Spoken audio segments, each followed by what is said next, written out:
Hello and welcome back to the Blue Tinted Glasses YouTube channel. Today it is time for another opposition preview, and I'm buzzing to say that I've got, of course, Dan Potts from Football's 12th Man on the channel at last. Dan, I think the first time I spoke to you was in the year Leicester got relegated, and then we weren't on a stream together for a whole year while we were stuck down there with Just Joe and Leeds United. But we're back now without Joe. So how are you doing, fella? Good, man. Big up to you, man. Big up for you for doing your own thing as well, man. It's about time. So I'm glad the channel's going well. Pleasure to be on with you, bro. Appreciate it, man. So this weekend, obviously, it's Leicester versus Arsenal, or Arsenal versus Leicester. I think you guys are at home. Before we get into the actual game, I want to know, first of all, what were your goals, your aims for this season? Obviously, I'm guessing it was to win the league, but please tell us what you wanted Arsenal to do this year. Yeah, the minimum expectation for me is the title challenge and win a trophy. And I don't really mind if that's a Premier League, a Champions League, an FA Cup, a League Cup. We need to be at the bare minimum challenging Manchester City. I appreciate it's not easy to get one across the line against a team that good, right? But the expectation is to take them to the wire. But we need to win something this year, Locks. We need to. Mikel Arteta's had enough time now. We've got 5 years without a trophy. We've spent £700 million since we won the FA Cup with Unai Emery's side that Arteta won it with. Since he's built his squad, we haven't won anything, man. We've come close, but we haven't been able to get across the line. I need him to do that. And I have faith that he can do it this season. But we, in my opinion, needed to do a little bit more in the summer. Other than that, we're now relying on other bits and pieces to go our way. And look, defensively, we look good. Let's hope we can get it across the line this year, man. You mentioned obviously signings. I mean, talk to me about your business, because what have you made to those players that have come in? Because I saw Caliafori the other day. What a screamer that was, despite the whinging from the Man City players and Kyle Walker. But yeah, what have you made to the new lads that have come in? Well, I haven't seen much of him yet, bro. Raheem Sterling's come on a couple of times with a couple of cameos, and he needs a few more games. Marino's been injured for a long time, Yep. and he isn't going to be back till around October time, we believe. So I'm hoping that late October we see him. But Calafiori, when he has played, has looked very impressive, mate. I mean, not just the goal that he scored, which, by the way, was an incredible strike against Man City. He's actually been really good defensively for us as well, and he looks very comfortable on the ball. And I do believe that he will be our left back. But we've got Julian Timber, who people have forgotten about because of how long he was out for last season. Actually, when you look at the ACL from last year, he was the new signing of last season, but we didn't get to see him. So he's kind of been a new season this season for our new signing this season for us. So look, those individuals, I am sure, will pay contributions throughout the season. I just can't help but feel that we're a couple of players short still, man. Yeah, mate. I'm not gonna lie, mate. I'm quite surprised. Not surprised, but like the last time Leicester were in the Premier League, and we were very much a team that were competing in the top for the top four, let alone the top six. And it always seemed to be like there was not a rivalry, but a lot of banter between some Leicester fans and Arsenal fans and Tottenham fans as well. I think it probably goes back to the 15-16 season when we won the league, and obviously you guys finished second, and then Tottenham finished third in a 2-horse race. So, but now suddenly you look the team, the team that is going to beat Man City to the title if it does happen. And when Pep leaves, if Pep leaves, you're the ones in place to take over their reign, if you like. Is it just because you've given Mikel Arteta this time? Because, I know a lot of Arsenal fans in the past have said, sack him, and all that when things weren't going too well. You stuck with him. You backed the process. Where does the success come from? Well, it's hard because there hasn't really been any success of yet, Locks. We need to get some success. He needs to get across the line. We need to win a trophy. I've been one of those fans that has suggested that we need to replace him in the early days when we were coming eighth and fifth. And since then, he's got us into two title races, which the first one I didn't see coming. I thought we were a top four side that found himself into a title race. Last season, I really felt like we should have won the league. The season before we went 8 points clear at one stage and still couldn't get it across the line. And last season, we were Aston Villa game at home away from winning the league, if I'm honest with you. And that's how close it's got now. Mikel Arteta deserves an immense amount of praise in terms of getting us challenging. My biggest question mark is, can he get us across the line? Because if he doesn't, he's basically done what Poch has done with Tottenham. Let's be real. I mean, we all sit and laugh about how bad that was and how, oh my God, how did he not win anything? Well, Arteta's kind of in the same boat, I'm afraid, at the moment, until he decides to get us across the line. So, as people Yeah. might say, it's petty winning the FA Cup and the League Cup. I don't think it is. I've got to say, you've been there, you've won the FA Cup. It wasn't petty when you won it. When we won it, it wasn't petty at all. When we've won it 14 times, it's our trophy, people say. League Cup, it's been too long, bro. Arsenal are a massive Mm. club and they've gone 20 years without a title, over 30 without a League Cup, and over 30 without a European trophy. That's too long, in my opinion. So we need to get it across the line. And he deserves credit for what he's done on and off the pitch. I think off the pitch, he's done a hell of a lot as well, Mikel Arteta. He's brought what was a very toxic environment together. I think there's a Yeah. lot of telepathy between the managers and the players and the coaching staff and the fan base. I think they're all as one. But there are a minority section that still, like myself, are questioning whether he can get us across the line. And I don't think it's bad or negative to say that. I think it's just factual that he's done a great job. Can he get us across the line? Or will he be remembered as a Brendan Rodgers at Liverpool? They needed a Klopp. Mark Hughes was at Man City. They needed Mancini. And we saw Ranieri at Chelsea and they needed Mourinho. So if, we get to a stage again where we can't win, do we go and get a Carlo Ancelotti or a Diego Simeone?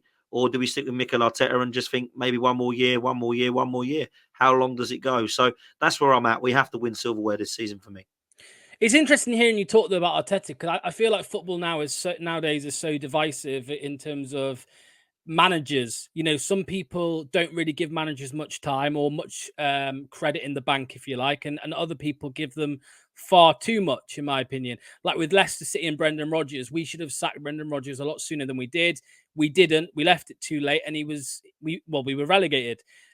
Whereas a few years before, we sacked Ranieri probably some would say too early, and we stayed up. We didn't go down. The year after we won the league, we looked like we were going down, and we sacked him, and it ended up being the right decision. And now it's the same this year with Leicester. Some people are already asking for Steve Cooper's head, including myself a little bit. But those fans are getting dogs abuse for it, saying that how can you do that? How can you say that after 5 games? Blah blah blah blah blah. So it's interesting to hear, obviously, other fans, fans from other clubs as well, having similar issues with manager decisions. This season, mate, you're fourth at the moment, but you are unbeaten, so the Invincibles is still on, right? Yeah. I watched obviously the Man City game. I'm sure many people did. The sending off ruined the game, didn't it? It looked like it was going to be an all-timer. I said, I think in the first half, I messaged in one of my group chats and said we're on to an all-timer here for a Premier League game, but it just ended up being dead. What did you think? Just to get your quick thoughts on the sending off, because I know that you've had a bit of controversy this season a couple times already with kicking the ball away. So, what did you make to it? Yeah. I think it's really frustrating that incident happened because I thought we were set up for a cracker as well. When we went 2-1 up, I thought Manchester City started unbelievably well for 15, 20 minutes. I really did fear the worst at one stage. Haaland scored early and I thought, wow, they're all over us. 15, 20 minutes, Savinho was absolutely killing us. And I thought it could be a long, long afternoon. And then Rodri got injured and he's Yeah. out for a long time. And Manchester City look a different team without him. They really do. He is that important. So when he went off, I really felt like the game turned and Arsenal went 11v11. I thought were the better side. The scoreline proved that as well. We went 2-1 up.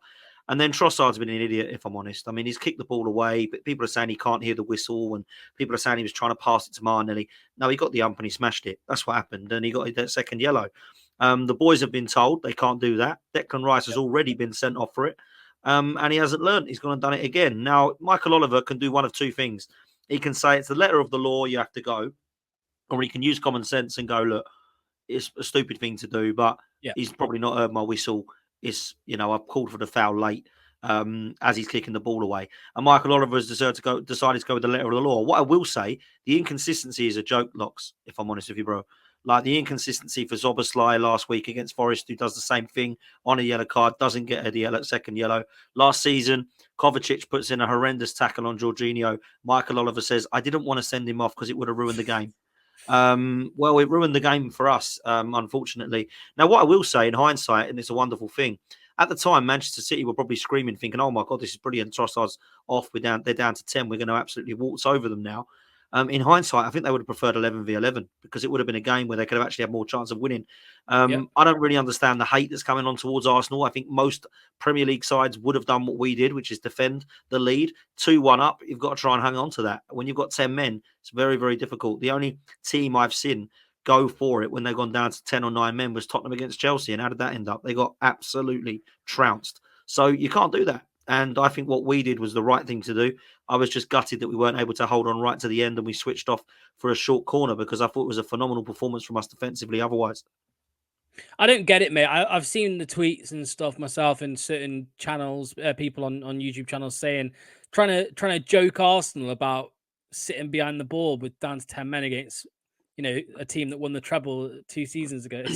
It's baffling, mate, to be honest with you. But going into this game, obviously you do face Leicester. On paper, maybe the easiest game of your season so far.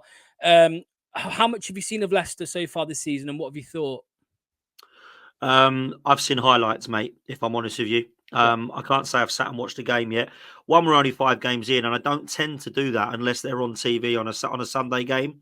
yeah, I watch Match of the Day otherwise, and Leicester have yeah, pretty much, from what I've seen anyway, been highlights on Match of the Day. Look, in parts, I think Jamie Vardy has looked back to his best in certain games. I thought against Tottenham it was brilliant. That was the one I did watch, actually, was yeah. Tottenham Leicester. Brilliant. Obviously, I loved when you equalised. I thought that was phenomenal because I can't stand Tottenham. But Jamie Vardy against, was it Palace? I think he was like Yeah. he was 27, not 37. He was absolutely Mm. phenomenal when that goal. I actually think there's been a couple of signings which I think fair play to you. I always think with Leicester, and I don't really think Steve Cooper is an outstanding manager by any means. I think what he did with Forest was phenomenal to get them up to from the Championship to the Premier League and to keep them in the Premier League was a very good achievement. I'm not saying he can't do that with Leicester. I've just not seen enough of Leicester to make me feel that they'll be comfortable. I think the points deductions was probably the only reason I put Leicester going down. Now that that's not looking likely, I think you've got as much of a chance as anybody else, if I'm honest with you. So when you get those teams, Southamptons, Ipswiches, Forests, Wolves, you've got to take 3 points against those, in my opinion, if you want to get a chance of staying up. So I think you will be flirting with relegation. I don't think that's unkind to say that. I think that Yeah. most Leicester fans would probably take 17th now. I've offered it to them because you've got to get in the Premier League and stay in there, right? But there's glimpses of players that can hurt us. Mavididi is actually an old Arsenal youngster, and he's done very well with Leicester, very, very well. Mm. So they've got some players that can hurt us for sure. Just to give you a bit of context, yeah, I mean, like I said, the fan base is split on Steve Cooper as well. I mean, you touched on him there, but we feel quite aggrieved that we've shown up at some games so negative. I mean, we had Villa at home, and we understand Villa, Champions League team this season, of course. But we played 3 defensive midfielders. Same at Palace as well. Away at Palace, we had Harry Winks, Oliver Skipp, the double Spurs midfield there, and Wilfred Ndidi as well, who's been playing as a 10, believe it or not, this Wow. season. Yeah, crazy.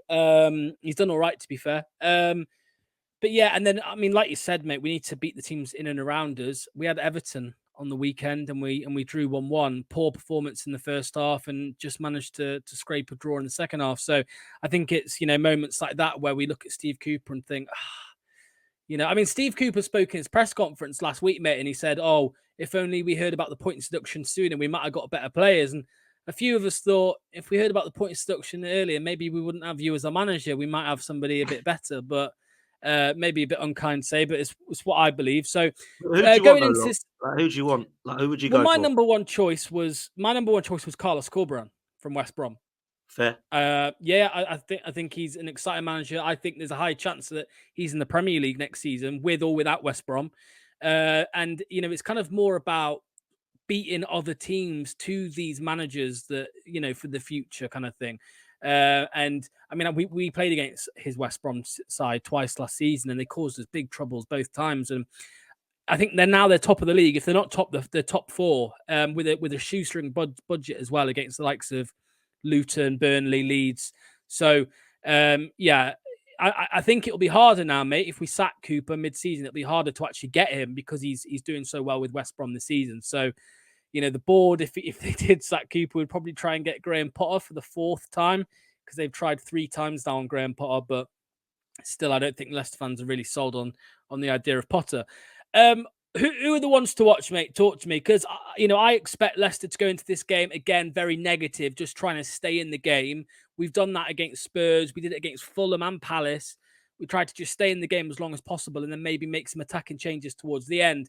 This will obviously be our toughest game, but yeah, how do you expect Arsenal to cope with that? A team that are going to just try and hold in there for as long as possible. Will be interesting, won't it? Because that's what we've been doing for the last few weeks, against some tough opposition away from home. You know, we've gone to Atalanta away, we've gone to Man City away, we've gone to Spurs away, we've gone to Villa away. We've had a real tough test, man. We really have, and we like to think on paper that we're coming into an easier fixture list, which consists of yourself, Southampton, Bournemouth, Bolton tomorrow night, and then of course we've got PSG and Shakhtar as well at home. So there's only Bournemouth that we actually play away now in the next 7 or 8 games, which is crazy. So we've got to try and make the Emirates a fortress, which it has been. It's been a brilliant atmosphere for the last couple of years since Mikel Arteta has arrived. We've definitely improved that as a fan base. Where do I think we'll go? Look, we've got to keep Jamie Vardy quiet. We've got to keep Avidi quiet. We've got to get on the ball in midfield. If you've got a midfield of Ndidi, Skip, and Winks, the fan base are going to love that because 2 of those are Tottenham. So the fan base are going to love that because they're going to look at Thomas Partey, Declan Rice, and potentially Trossard because he'll be back for this game to actually look at dominating that midfield. So I think that we can do that. It'd be foolish for me to say that I don't expect Leicester to create chances because I think you can against Arsenal. The problem you've got is our defence is so good at the moment that I fancy us against anybody. I will say that, Locks. I really do. We are coming up against some of the best teams at the moment, and they cannot seem to find it easy to break us down. Manchester City got their 2 goals, but Atlanta couldn't score, Villa couldn't score, Spurs couldn't score, Wolves couldn't score, Brighton scored because we had 10 men, Man City scored because we had 10 men. So when we've had 11 v 11, we haven't conceded a goal, which is crazy. And I know it's only 5 games and I'm not getting carried away, but I really do feel that we can keep Leicester quiet. So I think it will be difficult for yourselves because we're a good side. We're a really good side. But it would be foolish for us to think this is going to be a walk in the park for sure. Well, let's end on this then, mate. Score prediction. I always ask opposition preview score prediction. I'll start first. I'm going to say 3-0 Arsenal. I think we will struggle to score, especially against your back line, which I think is the best in the Premier League at the moment. For me, it is. And yeah, I mean, we've only scored twice in one game. Once, and it was against Crystal Palace, and they were quite poor in that game. We struggled to break Everton down at times, mate. So I do see it being a problem on Saturday. So yeah, 3-0 Arsenal for me. What about you? I'm going to go 2-0 Arsenal. I love your optimism, and I hope you're right and I'm wrong. I think we will get the job done, and I do think there'll be a little bit, perhaps, of fatigue coming into this game because we have been absolutely killed in the last few weeks. I mean, these fixtures are becoming a bit of a joke, if I'm honest, but that's another topic. Yep. But listen, I do think that we'll win the game. I think we'll win the game fairly comfortably, but the scoreline might not suggest that. So I'll go 2-0 Arsenal. Lovely stuff, mate. Obviously, everyone knows you, but Dan Potts, 12th man, football's 12th man. What's coming up on the channel over the next few days? Big up, man. Really appreciate it. Thank you for having me on. Yeah, please do come follow me on 12th Man. We're nearly hitting 25k, so please make sure you come on, join the community for that as well. Listen, we're going to have quite a lot of content. We're going to have Arsenal Roundabout, which is coming up. This is London has just dropped, so Dan Lawless is getting cooked because West Ham lost. So that's always fun. And then the rest of this week, we've got Rival Talk on Thursday, and we have also got the weekend preview on Friday because the games are coming thick and fast. So that is what will be coming up for sure. Lovely stuff. Cheers, Dan. Thanks to everyone who's watched us. Hit the like button, hit subscribe, of course, and leave your score predictions in the comments below. Thank you all. Catch you next time. Cheers, Dan.